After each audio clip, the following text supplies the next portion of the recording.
There are various kind of smartwatches available in the market. There's Fossil, there's Misfit, there's TicWatch. They're all based out of Google's Wear OS, but they sort of suffer from poor battery life and really slow updates. Then there is, something like Fitbit or Withings, which are more fitness and health centric, but they don't integrate so well with your smartphone in terms of, apps and ecosystem of apps as such. Now, all of these smartwatches are actually pretty good looking and they do the job fairly well.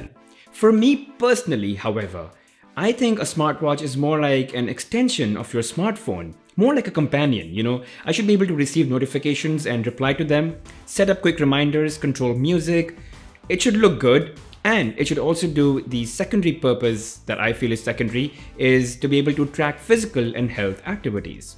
And that's where the Watch Active 2 fits perfectly. It works with any device, including iPhones. It's got a phenomenal battery life, and it's a beautiful balance between being a lifestyle watch, a smartphone companion, and a health band. The difference starts with the appearance. Firstly, it's round, which feels like such a natural shape for a watch. Then, it's slim enough that it could easily slide under your shirt or sweater, and small enough to not really look like a smartwatch. And if you turn on the always-on display on the watch, it almost looks like a real watch throughout. The watch also very intuitively uses the circular shape of the watch to navigate the watch. So dragging your finger around the edge of the dial moves the interface left, right, up or down. Now, there's a very little haptic feedback that you get in terms of a very quick vibration, which sort of tells you that it's working. Now, this feature is not turned on by default when the watch ships to you, so you might want to turn that on. And I don't find myself using this too much. I just use the touch interface to go left and right. But hey, if that's something that you're into, it's there. The watch has quite a few watch faces that are geared towards different priorities, and depending on what kind of information or action or design is important to you, you can select a watch face and its functions. And yeah, there are all kind of watch faces, some are calendar centric, some are fitness centric, some are obviously time centric, so it all depends on what kind of information you want to see more of. And even within each watch face, you have a couple of customizations. It may vary from watch face to watch face, but yeah, you can change the background, you can change the hour and the minute hand, the way the numbers look, the color, obviously, you can change in quite a few. And you can do all of this from your smartphone as well. So you don't necessarily have to do it from the watch. It could be a little difficult.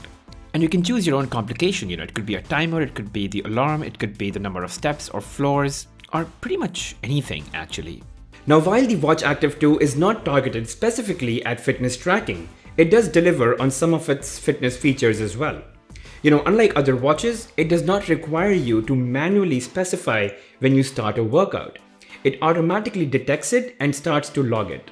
So if you start walking or running or doing any exercise, the watch will automatically identify and will start logging that exercise and keep it for your records.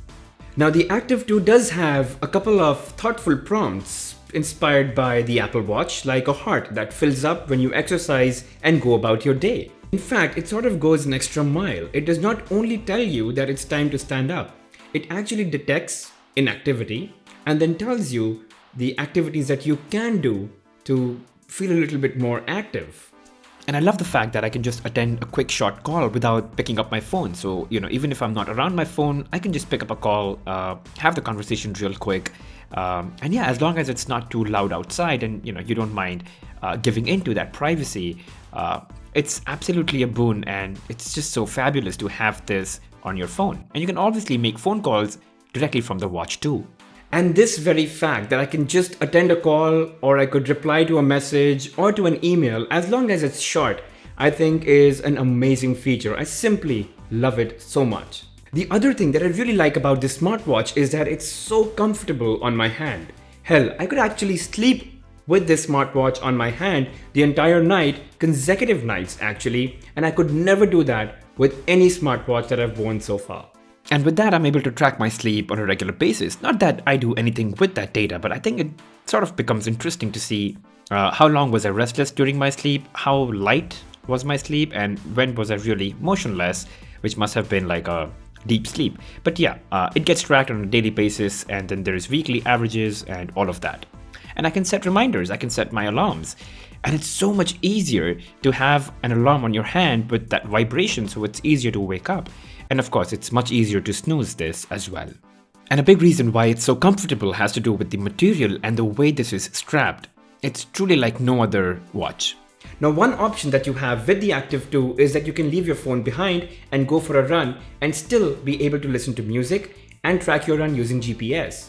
You see, with the Apple Watch, you can only sync to Apple Music offline. But with the Active 2, you could pretty much connect with Spotify, a playlist which is offline, and you can use your Strava watch app to track your run using GPS, and all of that when you do not have your phone with you. So just connect a pair of Bluetooth headsets with the watch, listen to music, Spotify, and still track your run. The only 3 issues that I see with the Watch Active 2 are: number 1, app ecosystem. It's just not as good as is the case with Google Wear OS or the Apple Watch. So that may be a bit of a deal breaker for you if you do depend on a lot of smartwatch-based apps. Second is Bixby sort of keeps accidentally turning on, and it may get annoying, but yeah, after a couple of days of usage, you'll finally be able to get rid of that. And third is that there are quite a few watch faces that are available for the Galaxy Watch Active 2. It's just that there's so many, it's hard to come at a good one. There's just so many useless ones that you'll have to go through to come at or to arrive at a nice one. Now, the second and third are really not deal breakers, they're just issues, very small ones. But yeah, the app ecosystem could be a major one if you really think about it. So guys, that's it from me on the Watch Active 2. I know there are a lot of these smartwatches out there, and some of them are actually even better for their purpose. But if you want an all-round watch, I think the Watch Active 2 is the perfect lifestyle smartwatch that you could go for.